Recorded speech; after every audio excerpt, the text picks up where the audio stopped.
নমস্কাৰ Assam judicial service এক্সামিনেশনৰ বাবে প্ৰস্তুতি চলোৱা সমূহ পৰীক্ষাৰ্থীলৈ মই শুভেচ্ছা জনাই আজি এটা ভিডিঅ' আগবঢ়াইছো। আজি মই 2023 অহাৰ পেপাৰখন তোমালোকলৈ সমাধান আগবঢ়াবলৈ লৈছো পেপাৰখনৰ আৰু আশা কৰিছো সকলো পৰীক্ষাৰ্থী এই ভিডিঅ'টোৰ পৰা উপকৃত হ'ব। আজি আগবঢ়াবলৈ লোৱা প্ৰথম প্ৰশ্নটোৰ আছে শব্দ অৰ্থ লিখিবলৈ শব্দ অৰ্থ অসমীয়াতে অৰ্থটো লিখিবলৈ বিয়াগুম প্ৰথমটো আছে বিয়াগুম মানে বৰ ডাঙৰ বিয়াগুম বৰ ডাঙৰ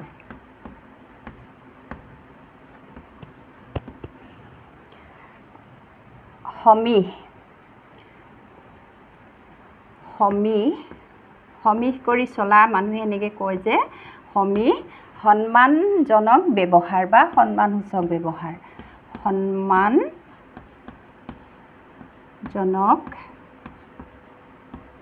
ব্যৱহাৰ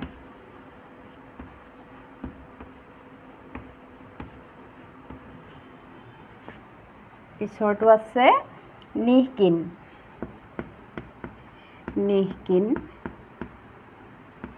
মানে অতি দুখীয়া বা দৰিদ্ৰ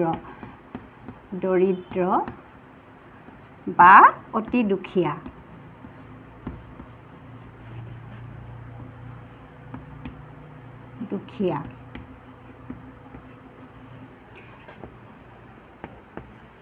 পিছৰটো আছে স্বতন্ত্ৰ মানে স্বাধীন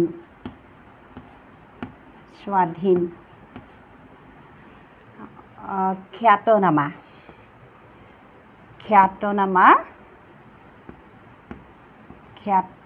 মানে প্ৰসিদ্ধ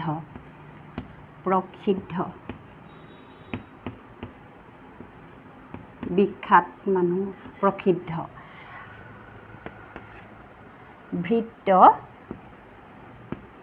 ভৃত্য মানে ঘৰত কাম কৰিবলৈ ৰখা লোক লগোৱা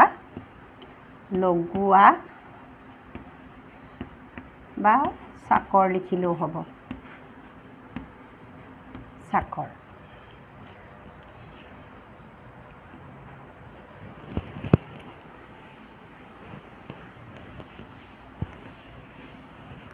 দুই নম্বৰ প্ৰশ্নটোত বানান শুদ্ধকৈ লিখিবলৈ দিছে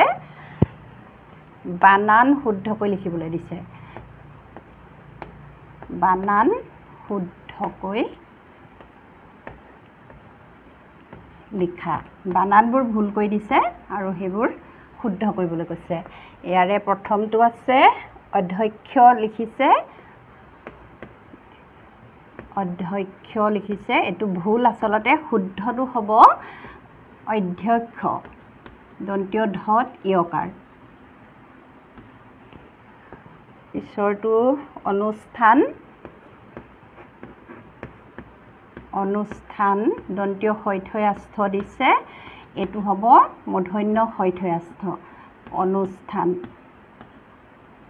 মূৰ্ধন্য শৈথয়াস্থ তাতাকাৰ দন্তীয় ন পিছৰটো দিছে গধুৰ দন্তীয় ধত দীৰ্ঘৌকাৰ দিছে দন্তীয় ধত হস্যৌকাৰ হ'ব গধুৰ নৰিয়া ইয়াত ৰদ দীৰ্ঘইকাৰ দিছে নৰিয়া ৰদ হস্যইকাৰ হ'ব এইটো শুদ্ধ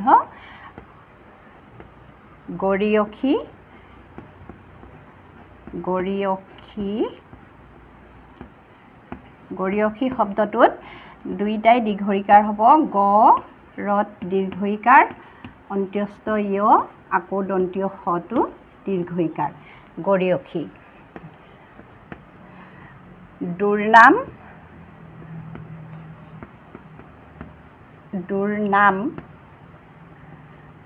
দুৰ্নামটোত মূৰ্ধন্য ন দিছে ইয়াত হ'ব দন্তীয় ন উপৰে তাতাকাৰ ম দুৰ্নাম তাৰ পিছত দিছে এটা শব্দত প্ৰকাশ কৰা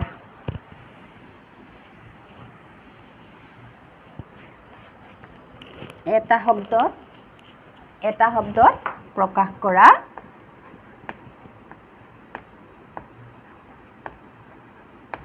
এটা শব্দত প্ৰকাশ কৰা এটা শব্দত প্ৰকাশ কৰা প্ৰথমটো আছে ঘাঁহেৰে ভৰা যি ঠাই ঘাঁহেৰে ভৰা যি ঠাই ঘাঁহেৰে ভৰা যি ঠাই ঘাঁহনি ঘাঁহনি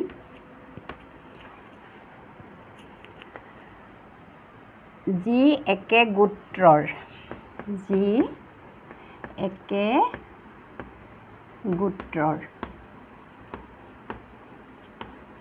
এইটো হ'ব সগোত্ৰ সগোত্ৰ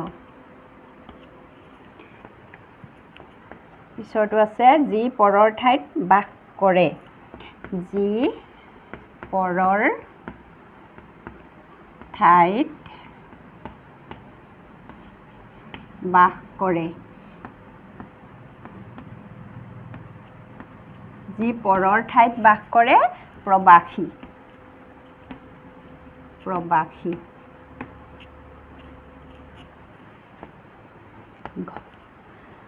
যি একেলগে পঢ়ে যি একেলগে পঢ়ে এইটো হ'ব সহপাঠী সহপাঠী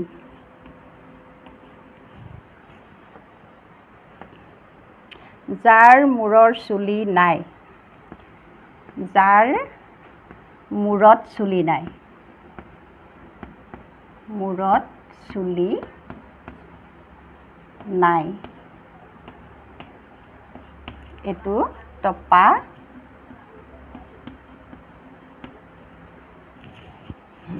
দন্ত্যত হ'ব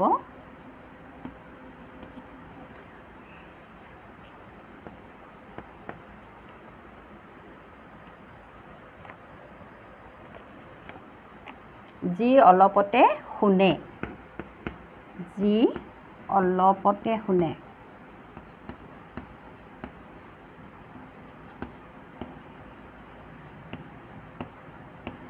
এইটো সহাকনীয়া অলপতে শুনাবোৰক কয় সহাকনীয়া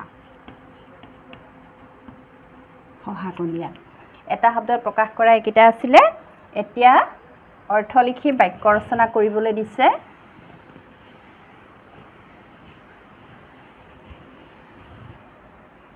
অৰ্থ লিখি বাক্য ৰচনা কৰা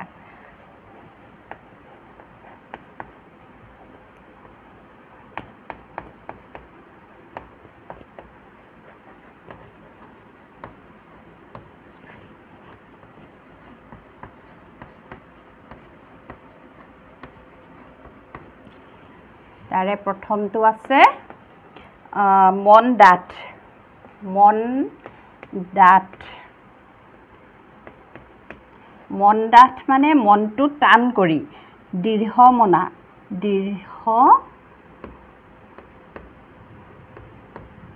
দৃঢ়মনা বা সাহসী লিখিলেও হ'ব সাহসী লিখিলেও হ'ব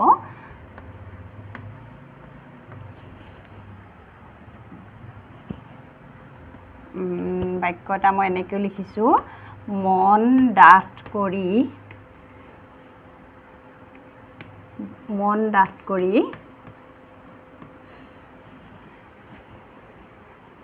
নৈখন পাৰ হ'লোঁ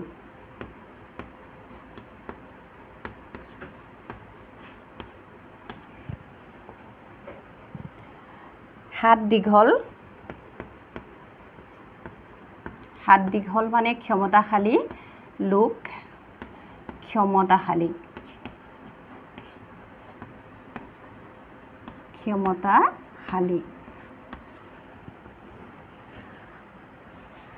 মই এনেকৈ লিখোঁ তাৰ দেউতাক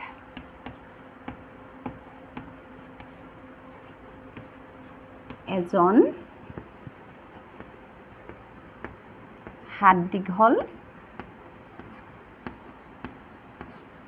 হাত দীঘল লোক।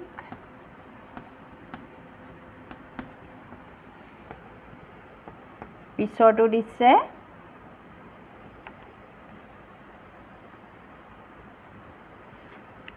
বুকুত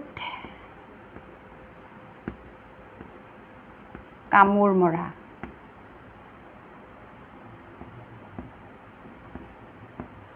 বুকুত কামোৰ মৰা।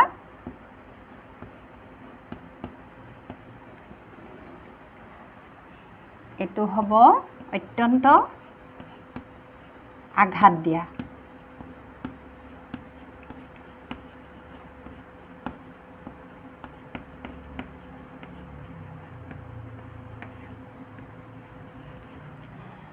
বাক্যটো মই ইয়াত লিখিছোঁ।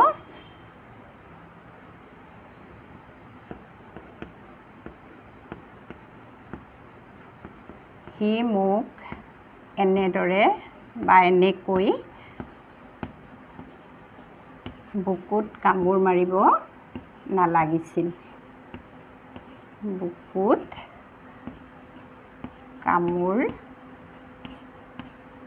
মাৰিব সি মোক এনেকৈ বুকুত কামোৰ মাৰিব নালাগিছিল।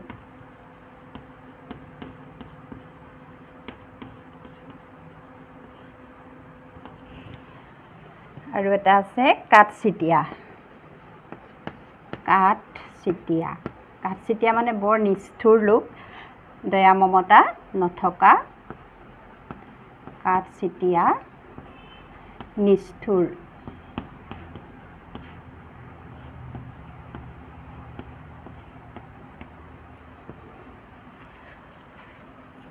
মই একেবাৰে সহজ বাক্য লিখিছোঁ।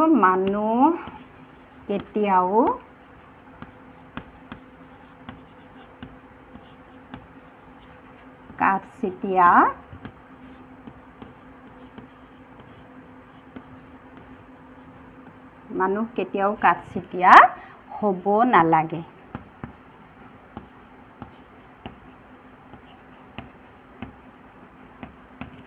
এইকেইটা আছিলে বাক্য ৰচনা কৰিবলৈ দিয়া। পিছৰ প্ৰশ্নটো আছে খালী ঠাই পূৰ কৰা।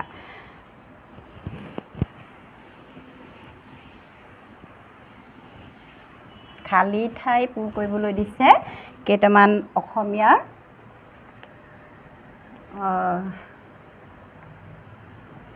ফকৰা যোজনাৰ পৰা। খালী ঠাই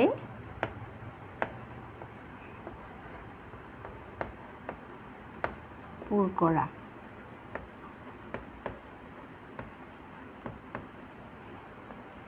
প্ৰথমটো আছে অভ্যাসৰ নৰ। তাৰপিছত ইয়াত খালী কৰি দিছে, মই লিখি গৈছোঁ কৰ্ণপথে কৰে শৰ। শৰ মানে কাৰ।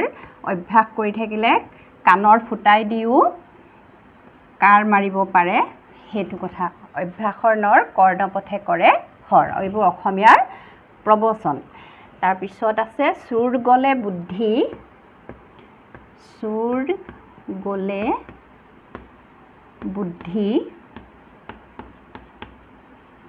চুৰ গ'লে বুদ্ধি, বৰষুণ গ'লে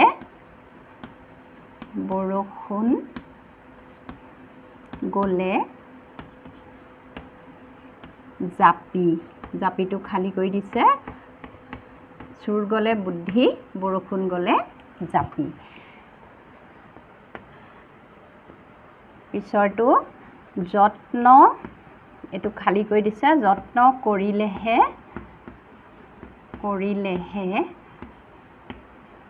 ৰত্ন পায়। যত্ন কৰিলেহে ৰত্ন পায়। হৰিণাৰ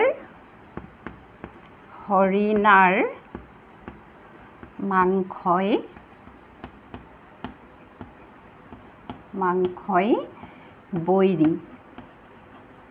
বৈৰী মানে শত্ৰু এইটো মাংসটো খালী কৰি দিছে পিছৰটো আছে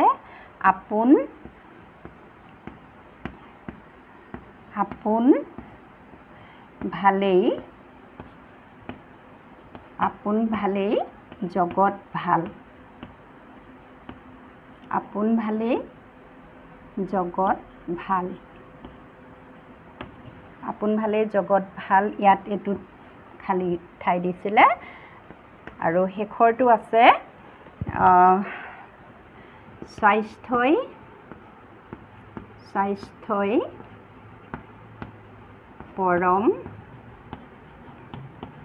পৰম ধন স্বাস্থ্যই আজি মই 2023ত অহা পেপাৰখনৰ অধিকাংশ তোমালোকক মই সমাধান কৰি দিলোঁ আশা কৰিছোঁ ভিডিঅ'টোৰ পৰা উপকৃত হ'বা আৰু ভাল লাগিলে এটা লাইক শ্বেয়াৰ আৰু কমেণ্ট কৰিলে মোৰ ভাল লাগিব আৰু চাই থাকিবা আছামিজ পাঠশালা আজি ভিডিঅ'টো সামৰিছোঁ ধন্যবাদ